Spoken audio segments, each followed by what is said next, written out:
Jack, how are we doing today? It looks like here we're going to cover a segment on all the accessories that goaltenders need. Sometimes you don't notice all the stuff that's underneath the equipment. You see the good, the flashy leg pads, the gloves, the mask and everything, but there's so many accessories that go under a goalie's equipment that's really going to help them with their performance. So what do we have in front of us to start with? Sure, no, that's a great question. A lot of parents that come in that I interact and talk with is, what else do I need other than, they've been fitted for their pads, they got the cornerstone here. What's underneath that the goaltender definitely needs is required material. So to start off, I'll probably start off with this, which is the actual neck protection, right? Underneath your helmet, you've got that exposed neck area.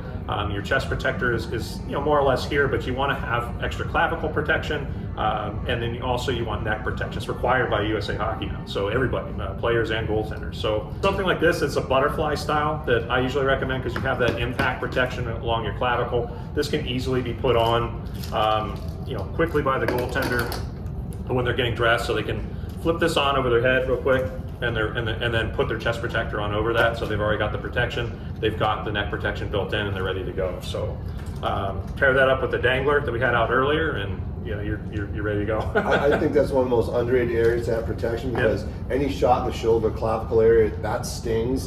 Collarbone is one of the easiest places to get a shot that could actually break your collarbone. So I think layering up the protection underneath the chest protector, the dangler, and then the added neck guard, I think it's a great investment for a goaltender. So I'm glad we started off with that piece of equipment. What else are we looking at? Yeah, definitely jocks. Players have jocks for player pants. Goaltenders, with that impact protection, you want something that's going to protect your waist and hip area on a goaltender, because a lot of shots are coming at you at high speed. Have a good jock, have damper protection. It usually has 2 layers of damper protection here, and then the actual jock itself. You want to make sure that this can actually fit with the player pants. Sometimes goaltenders, when I have them fitting, I actually have them try a jock on as well, or bring in your base layer, because things change when you put the actual jock on. So you want to have that extra space in the goaltending pants to accommodate that. Yeah, I think it's important to invest in a good jock, because a lot of times now where we're teaching the goaltenders with the butterflies to kind of lock your hands to the side, so you don't really tend to protect as much as we used to when we played. When I played 30, 40 years ago, you have your hands off more to the side now. So I think it's a great investment.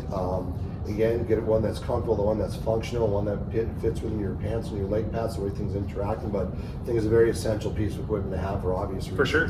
Yep. I think we'll go into knee guards, John. That's another essential protection. Absolutely. I talk with goaltenders. Some parents come in and surprisingly they're not wearing knee guards. Definitely at the younger age, because they're we talked about mobility before, but this is an essential. Obviously, these are senior knee guards to kind of show where things are going with impact protection, shots coming in at high speed. These are to slim down for the younger age levels, but you want to make sure you have proper knee protection, because not only from the impact from shots, but if you think about a goaltender in a game or practices or their skill sessions, they're doing a lot of up downs, right? They're going up and down, up and down, up and down, and they're compressing their knees into the knee block on the goalie pad. So this adds an extra layer of cushioning for their knees as they're getting up and down, plus adding that added bonus of impact protection from pucks. So if they're not wearing them today, definitely encourage your son or daughter to start playing with knee guards. Introduce them at a young age. That's what I did with my son, is that he didn't know any different. So that's my advice, is if the younger you can introduce knee pads, if they're not wearing today, definitely take advantage of that. So again, that's one of those sensitive areas. You get hit in the knee or right above the knee, it's painful, it bruises up, and again, it's one of those areas that all of a sudden you see goalies flinching at shots, or they'll kind of stiffen up when they're going down to a butterfly. So just a small investment in knee pads, and again, like you said, getting used to wearing at a young age, it's going to really help the goalie's confidence in those few times where they do take a shot there. They won't notice the shot, and again, they'll continue to play with confidence throughout. Absolutely. One thing here that's slowly coming back in, I see we got a pair of suspenders here. Yes. Yep. Goalies, when they're wearing their chest protector, some goalies are wearing suspenders. So how do they work as an accessory for the goaltenders? Sure. No, definitely with. I've seen it with goaltenders when they're in between sizes in the pants, right? That maybe they're in a small, in a small pant today, and they need to go up to a medium. But just from the inner bell or the outer bell, it's just not working for them. Suspenders definitely are coming back. I get asked for them all the time. That does allow you to wear a bigger pant to get away with that. Go big or go home. But also when you're in between sizes as a goaltender grows, and as they grow into that pant, they may not want the suspenders, or now that they're used to them, they want to keep wearing them the rest of the time they're goaltending. So. Do you find goaltenders use the suspenders to hold down the chest protector, Too, bring them yeah. up over the shoulders? Yep. Because that's something I've seen in recent years that goalies weren't doing 20 years ago. Yep. But now they wear them over the shoulders to kind of keep the upper body. Yep, the outer body close down. to the body and everything like that. Yep, because you'll see that with the chest protectors we can talk about in a little bit, is that there's a little bit of a rise there, so you can see to bring that down, because if the chest protector's too far out, it gets in the way of their vision if they're scanning around them. The pauldron's kind of sitting up there, or the clavicle protection can get in the way, so it helps kind of ratchet that down. A lot of goalies, either tuck in or they're out. So if they're leaving their chest protector out, it can help, tighten that up as well. So finally, I see we have two different types of cages for goalie helmets. Yep. If you could kind of walk us through that, what the differences are, and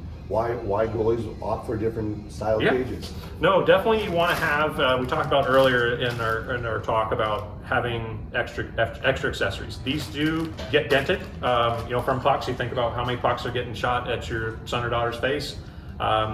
Eventually they will dent.